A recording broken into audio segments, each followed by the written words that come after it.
Welcome to the deep dive. This is where we cut through all the noise, look at the source material, and really get straight to the knowledge that matters for you. And today we're doing something a bit different. Yeah, instead of the usual research paper or, policy brief, we are diving deep into just one piece of work, but it's powerful. It really is. We're looking at the lyrics of The Whispers of Emotion by Alison MacLean. Right. And our mission really is to treat these lyrics almost like a philosophical text, Okay. a kind of roadmap for emotional intelligence, Yeah. maybe even self-fulfillment. Yeah. We want to pull out the core arguments she's making. About resilience, vulnerability, that Yeah, kind of thing. exactly.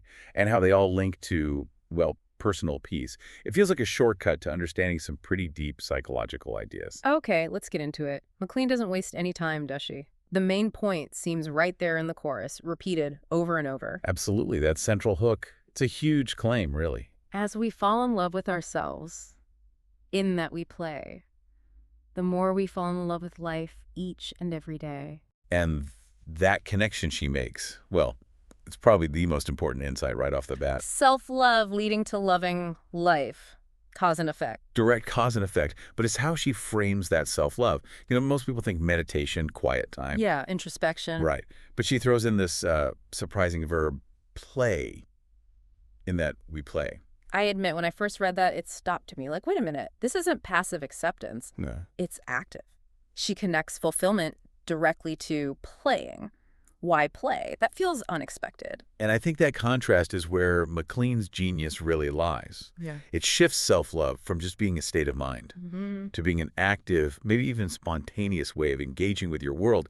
Play suggests joy, right? Low stakes, creativity. Spontaneity. Exactly. So she's basically saying, look, you don't just sit around and wait for self-love to happen. You have to do something. You have to practice it.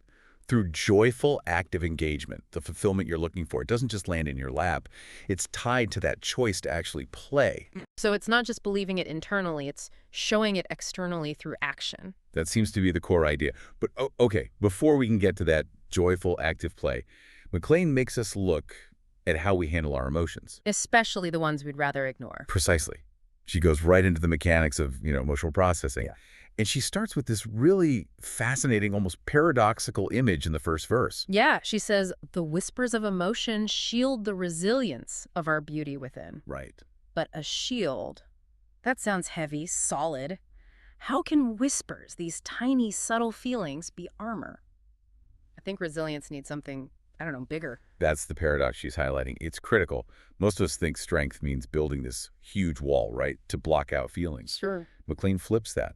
She suggests that actually acknowledging those subtle initial feelings, that little hum of frustration or that flicker of anxiety, that's what gives you real protection. So instead of waiting for the whisper to become a shout. You listen right away. Yeah. If you pay attention to those subtle signals early on, they act like proactive intelligence. Yeah. They're designed to protect that deeper, innate beauty within, as she calls it. By preventing bigger blow-ups later. Exactly. It's like preventative emotional maintenance. Yeah.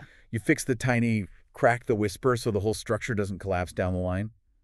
Those little feelings, they're actually powerful protection if you listen. That completely reframes things. Every little annoyance isn't just annoying. It could be a warning sign, a protective mechanism. It's a powerful shift in perspective. Well, what if we don't listen? What if we ignore the whisper? Then I guess we need the next step she talks about, the release. Yes. If that initial shield fails because you ignored the whispers, then you move to the therapeutic need for release, which leads right into the next lines. Tears seeping from our eyes, easing the strain and pain of the filtered game. The filtered game. That phrase, it just hits home, doesn't it? It really does. We all know that feeling. But what exactly is the game she means here? I think the filtered game is that constant exhaustion, that sort of chronic pain you get from always suppressing your real self. Hiding things. Yeah, hiding your authenticity to fit in or meet expectations. It's the energy it takes to pretend you're fine when you're not. Or holding back in a meeting or, curating that perfect life online. All of that. That suppression creates this huge internal strain. It's painful. It's like performing life instead of living it. We filter out the messy stuff because we think we have to. And the filtering itself causes the pain. Absolutely. And notice, MacLean doesn't just suggest, take a deep breath. She offers something visceral. Detoxification. Through tears. Exactly. Tears are explicitly the way to ease that specific strain. the strain from being inauthentic. It's like an essential reset button, physiologically and psychologically. Wow. So crying isn't weakness in this model. It's cleansing, hitting reset to wash away the pressure of the performance. That seems to be the argument. Okay, so we've got the whispers as subtle protection, and then tears as necessary release if we miss the whispers. That feels like the groundwork. It is. It's the foundation for what I think is the most crucial insight in the whole piece. This next part. Yeah.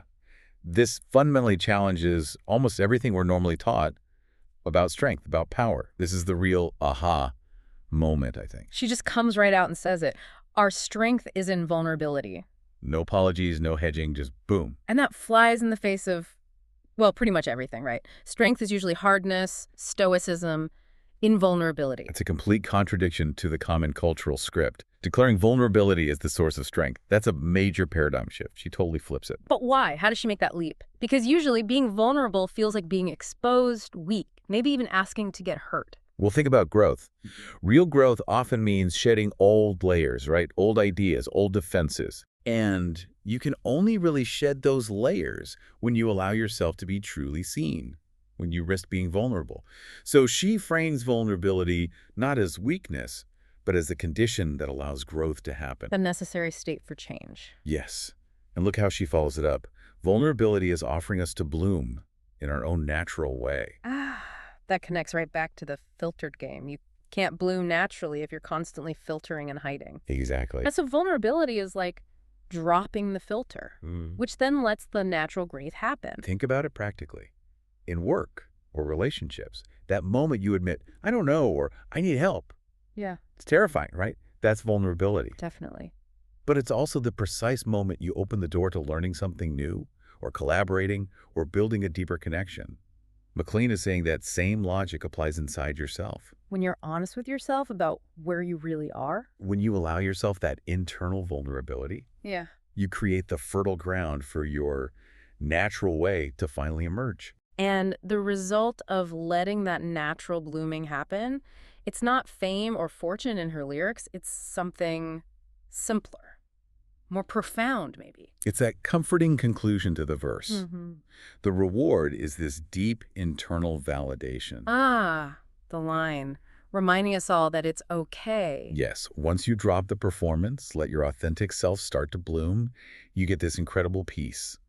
The realization that you don't have to keep up the act. Your natural state is okay. It's validated just by being. It's self-acceptance, but it comes from choosing self-expression via vulnerability. Okay, now let's talk about the structure here, because how McLean put this together feels really important for understanding the practice involved. Oh, absolutely.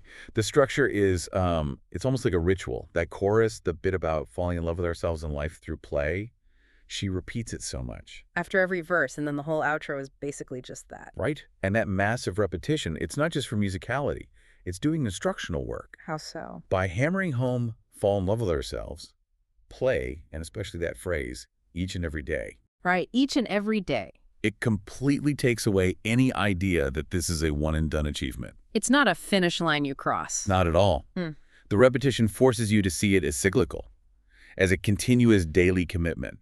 You don't just get self-love and then you're set. McLean seems to be saying you have to wake up every morning and choose it. Choose the play part, actively. It makes self-love a practice, like, physical exercise or meditating. It's something you do, not just something you are. And when you link that structure back to the content, the pathway she's laying out becomes super clear. Let's maybe walk through that loop one more time. Okay, so the whole system kicks off with acknowledging your emotions. Step one is vulnerability. Allowing the whispers, allowing the tears. Yes. That choice eases the strain and pain that comes from the filtered game.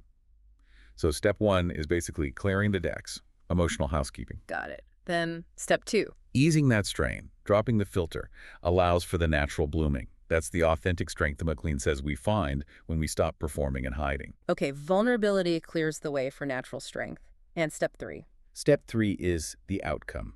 That natural, authentic strength is what enables the ability to play. It gives you the lightness, the spontaneity. Exactly. It gives you what you need to actively fall in love with yourself, which in turn lets you fall in love with life. Consistently, each and every day. It's this really elegant, self-reinforcing cycle of, well, health and happiness, basically. So the whole journey from those quiet whispers protecting us to this validated, open strength, it's all navigated through this deliberate choice. Self-love and vulnerability are the keys. It's a beautiful psychological argument she's making.